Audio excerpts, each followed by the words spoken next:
Salam, selamat pagi. Bertemu kembali di dalam renungan pagi Unjuk Surgawi Keluarga Immanuel Baptist Church.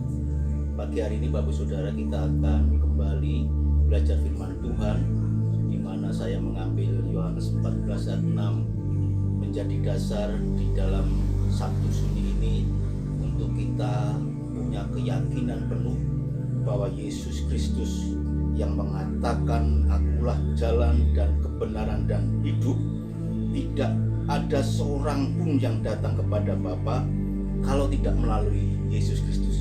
Ini yang kita pelajari di dalam masa penyaliban Yesus Kristus di Sabtu Sunyi ini dan kebangkitannya esok hari. Tetapi kita punya kepastian bahwa Yesus Kristus adalah jalan dan hidup dan kebenaran. Namun sebelumnya kita akan berdoa terlebih dahulu. Kami bersyukur Tuhan Yesus menerima anugerah penebusan dosa. Kami bersyukur telah mendapatkan pilihan bahwa kami adalah kepunyaan-Mu. Sertai kami di dalam keimanan kami, karena Engkau telah menganugerahkan Roh Kudus dalam hidup ini, agar kami tetap menjadi anak-anak yang mempersembahkan hidup kami menjadi kesukaan bagi Tuhan, menjadi terang bagi hidup, supaya kami pun siap menggarami dunia ini di dalam aktivitas kami. Kami serahkan renungan pagi hari ini di dalam pertolongan dan kemurahan. Terima kasih Tuhan Yesus, terima kasih. Haleluya, amin. Lewat teks tadi yang saya sampaikan di dalam Yohanes 14 ayat 6, kita mau belajar dengan judul bahwa anugerah Tuhan itu sumber benar, sumber yang benar bagi hidup kita. Dan kita patut bersyukur sepanjang kita telah dipilih Tuhan, kita sudah memapaki perjuangan hidup hingga saat ini. Mungkin kita memperingati Jumat Agung, kita memperingati Paskah sudah berulang-ulang. Tapi cobalah ketika kita akan menikmati kebangkitan Yesus Kristus, kita sudah lebih dahulu punya keyakinan keimanan yang teguh bahwa Yesus Kristus adalah jalan, kebenaran, dan hidup. Dan ini yang perlu kita nikmati, yang kita perlu hidupi. Kita bisa merasakan puncak kasih Yesus Kristus sudah terjadi kemarin siang. Puncak kematian itulah bukti bahwa kasih Yesus dinyatakan. Dan di hari Sabtu Sunyi ini, karya Yesus Kristus akan membuktikan kuasa kepada maut, kepada dosa, yang akan bertekuk lutut, sehingga besok Minggu kita akan menikmati di mana Yesus Kristus bangkit dari matinya. Dan ini perlu kita pelajari untuk kita merefleksikan ke belakang. Kita mau belajar bagaimana Raja Daud sangat karib dengan Tuhan, sangat mengandalkan Tuhan. Hidupnya diserahkan kepada Tuhan semenjak dari muda sampai dia dipercaya menjadi raja. Perjuangannya memang selalu bertempur dengan bangsa-bangsa lain. Dia berjuang bagaimana keluarganya harus takut akan Tuhan. Kita mau belajar kebenaran firman Tuhan lewat pengalaman Daud. Yang pertama, dia memberitahukan kepada kita lewat Mazmur 25 ayat 4-5. Beritahukanlah jalan-jalanmu kepadaku ya Tuhan. Tunjukkanlah itu kepadaku.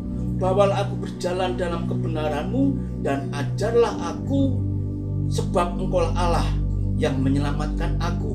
Engkau ku nanti-nantikan sepanjang hari.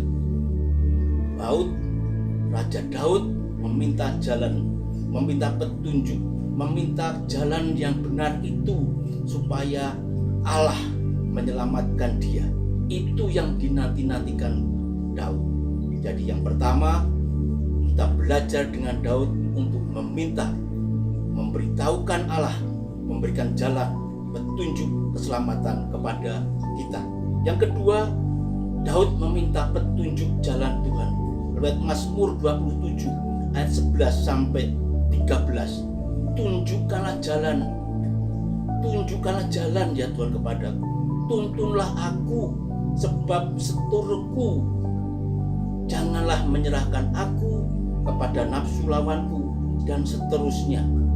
Daud minta petunjuk Di awal tadi meminta pemberitahuan, sekarang minta petunjuk. Kita sangat rindu sepanjang kita masih hidup ini, kita minta pemberitahuan jalan kebenaran Tuhan. Kita minta petunjuknya Tuhan, supaya bulatlah keyakinan iman kita. Hati kita yang takut gentar ini, ada kuasa nama yang lebih dasar, nama Yesus Kristus. Nama yang diagung-agungkan Daud sebagai Tuhan yang menyertai dia. Yang ketiga, Daud juga memberikan catatan dalam Mazmur 119 ayat 15. Aku hendak merenungkan kitab-kitab-Mu dan mengamat-amati jalan-Mu. Daud bukan hanya minta petunjuk jalan kebenaran, minta petunjuk jalan keselamatan, tetapi dia melakukannya, meresponinya, sehingga dia merenungkan kitab-kitabnya dan mengamat-amatinya dan melakukan apa yang menjadi perintah Tuhan. Ketika kita menerima pemberitahuan jalan kebenaran, ketika kita sudah menerima petunjuk dari Tuhan, semestinya respon kita mengerjakannya.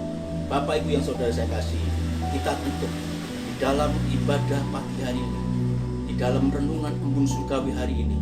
Kita mau belajar pula ketika kita melihat perjalanan kepemimpinan Yosua, di mana dia hanya mengandalkan kuasa Tuhan. Dalam Yosua 1 ayat 7 dan 8, hanya kuatkan dan teguhkanlah hatimu dengan sungguh-sungguh, bertindaklah hati-hati sesuai dengan seluruh hukum yang telah diperintahkan kepadamu oleh hambaku Musa. Janganlah menyimpang ke kanan atau ke kiri, supaya engkau beruntung kemanapun engkau pergi.